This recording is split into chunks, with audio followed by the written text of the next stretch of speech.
কক্সবাজার চট্টগ্রাম মহাসড়কের চকরিয়ায় চট্টগ্রামমুখী যাত্রীবাহী মার্ছা বাস ও কক্সবাজারমুখী একটি মাইক্রোবাসের সংঘর্ষে ৫ জন নিহত হয়েছেন। আহত হয়েছেন আরও ২ জন।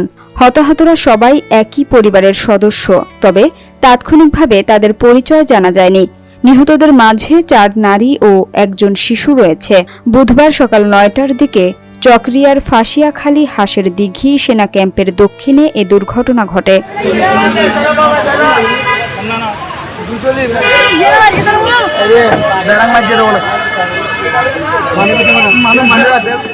মালমঘাট হাইওয়ে থানার ওসি মেহেদী হাসান বিষয়টি নিশ্চিত করেছেন। সেনাবাহিনী ও স্থানীয়রা আহতদের উদ্ধার করে বিভিন্ন হাসপাতালে পাঠিয়েছেন। স্থানীয়রা জানান, বেপরোয়া গতিতে যাত্রীবাহী মার্সা বাসের সাথে সংঘর্ষ লাগে নোহা মাইক্রোবাসের। সংঘর্ষে নোয়া মাইক্রোবাসটি দুমড়ে মুচড়ে যায়। মার্সা বাসের সামনের আয়না, দরজাসহ নানা অংশে ক্ষতি হয়েছে। দুর্ঘটনায় সড়ক থেকে নোহাটি রাস্তার ধারে ছিটকে পড়ে।